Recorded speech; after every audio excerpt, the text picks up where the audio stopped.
At GDC 2022, I wasn't feeling well on the morning of Wednesday. I took a COVID test at my hotel and it came up positive. I took an official test at Moscone and it came up positive again.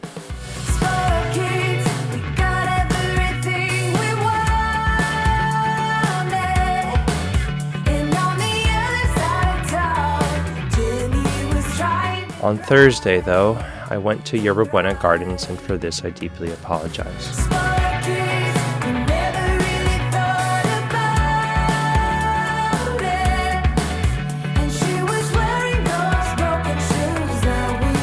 I took a risk because it was an open-air area, and I was double-masked and socially distant, but that does not matter. That was unfair to those around me. It was selfish, and I am so sorry that I didn't prioritize people's well-being.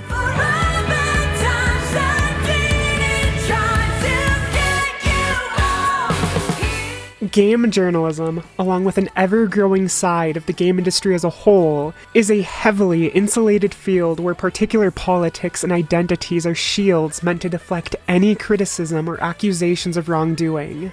Meanwhile, anyone on the outskirts is considered free game to be torn down. To anyone familiar with my content, this will be the least surprising thing you hear all week. I've been highlighting discrepancies for quite a while now, and at the risk of sounding like a broken record, and quick side note, I plan to retire these examples after this video, consider how an entire news cycle is dedicated towards the time when Five Nights at Freddy's creator Scott Cawthon donated money to Republican candidates, or the absolute trashing Colin Moriarty received over a dad joke. The latter resulted in him being pushed out of a company he partially founded, an all too common result of media dogpiling, as in an effort to preserve its legacy. Scott Cawthon also retreated from what he created. Even Tripwire CEO John Gibson expressing anti-abortion beliefs on his private Twitter account ignited the press. Another action that resulted in someone losing their job. To which, as a brief aside, abortion is a heavily contested topic within the United States, and regardless of whether or not you agree with Mr. Gibson, there's no denying that his belief is hardly beyond the pale. It's not a fringe opinion, it's mainstream, it's roughly half the country. Ask yourself then why it became news. I'm not going to answer that, by the way. I think you can suss it out for yourself. Getting back to the topic at hand, I highlight these situations because I want you, dear viewer, to keep them within the back of your mind. Specifically the part about how mere tweets have created a tizzy, one where the press argued their harmful nature. For instance, from their perspective, the Haywire CEO was causing harm by supporting legislation that hurts women. Similarly, Colin Moriarty was portrayed as having made the world of gaming less inviting to female folk. This prevention of harm is often the rationalization for why the media goes after certain targets. It's to stop who they see as bad people from hurting who they see as good people. It's a noble quest to rid the world of evil, which, let's be real, is an obviously disingenuous stance when one considers who journalists give a free pass to. For example, transgender writer Laura K. Dale profited after lying about a comedian at an Xbox event in 2013. She claimed he dehumanized her by labeling her he, it, and thing while up on stage. This led to her getting media coverage, financial donations, and a writing opportunity at Huffington Post. The problem, however, is that it didn't happen. She wasn't misgendered. Never was he, it, or thing uttered in her direction, and she eventually retracted the statement. That didn't stop her from failing upwards, and she was soon given jobs at major websites like Kotaku and Polygon. They simply didn't care that she tried to falsely ruin a man's career for clout. In fact, sometime after the retraction was issued, Kotaku removed direct links from her Twitter account in their reporting of the initial incident in an effort to diminish any harassment she might receive. How noble of them! They were quick to let a male comedian be slandered, but don't you dare criticize the woman who lied. Then there's friend of the channel, air quotes, Zoe Quinn. The media boosted a Kickstarter project of hers to the moon, but then never followed through when it didn't get delivered. It's now been over 1,300 days since she updated financial backers as to its whereabouts. No one knows what happened to the 85 grand, and her many friends within the media refused to investigate it. But okay, fine. For sake of argument, suppose the Laura Dale and Zoe Quinn situations are just little lies, little scams, ones where not too many people got hurt. How then do you think the media would handle someone who put other people's actual health at risk? Surely the outrage machine would churn and they'd be dragged through the muck, right?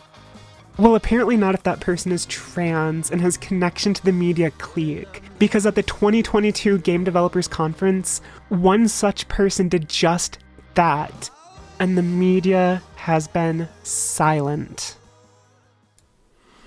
At GDC 2022, I wasn't feeling well on the morning of Wednesday. I took a COVID test at my hotel and it came up positive. I took an official test at Moscone and it came up positive again.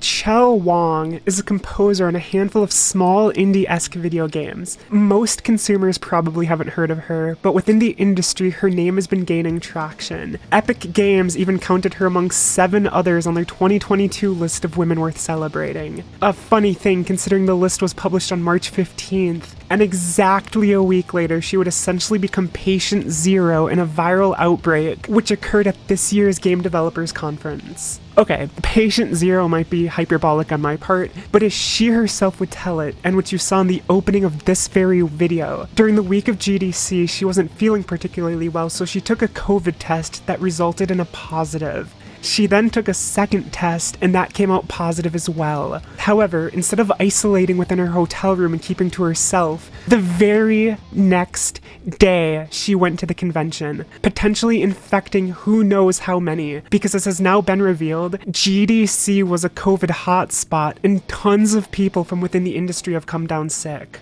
Chell initially tried hiding what she'd done, only admitting it via a lazy apology video nearly 2 weeks later, and only after she'd already been publicly outed. An almost sociopathic development as during the time before she got caught, she was wishing speedy recoveries to those who'd been in contact with her who'd contracted COVID at GDC.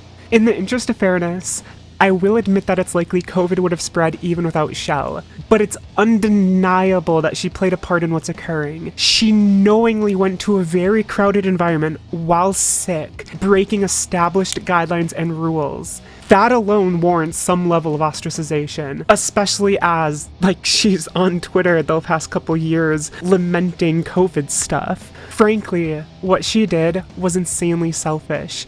She genuinely harmed the health and well-being of hundreds of others, just so she could mingle with industry vets and perhaps get a leg up in the business. And in a climate where people have been depicted as outright villains by the media for doing far less, it says a lot that they're keeping silent about this. I can only find a single well-known English-speaking gaming website that covered her. Surprisingly, it's The Gamer of all places, a website I dunk on often on Twitter, and they're facing backlash from their peers for daring to report on it. The rationalization being that because Chell is trans, it could potentially lead to harassment, something even the aforementioned Zoe Quinn would allude to when calling out people who were shaming her on Twitter. Yep. You heard that correctly. Because Chell Wong is a member of a protected class, the media and its ilk is refusing to cover her dangerous deed, all while journalists and developers criticize websites that do.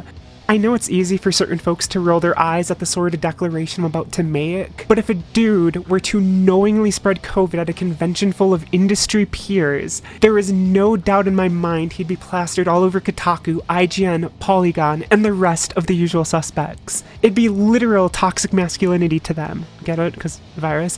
And one must only look at the stories I cited at the top of the video to understand my mindset on this. I mean, for fuck's sake. Male streamers who only stream with their bros get news articles written about them. Tell me how that is newsworthy of public consumption, but a composer selfishly risking other people's health during a global pandemic that just saw the entire world get shut down is not. Keep in mind the convention would have had convention staff unrelated to the industry, then there's hotel employees, hotel patrons, restaurant staff, and many more. Chell was a public safety hazard, and while what she did is circulating throughout the industry itself, the public deserves to be told. People who are potentially in contact with her have a right to know. I mean, come on. It's infinitely more newsworthy than Colin Moriarty tweeting a fucking joke. And this is the hypocrisy I so often rail against. It's an undeniable facet of the current media environment. More so as each week they're publishing stories that go after companies for having COVID policies they deem too lax. This tells me that COVID is an important topic to them. It's just not important enough to throw under the bus an ideological equal. And that's the real problem here. They have set a precedent where articles are published about lone individuals of varying sizes and social net worth, yet that precedent only counts for people who toe a different line. They simply will not eat their own, even when such individuals do things that are drastically far worse than those who are usually targeted. As if all that isn't frustrating enough, adding an extra pathetic angle to all this is that a writer for Paste magazine voiced her initial hesitancy at naming Shell, out of fear that she'd be accused of harassment. These journalists are well aware of the environment they're participants in, and still, nothing is done to clean it up. It's just allowed to keep growing and festering, a morbid reflection of the pandemic we still find ourselves within.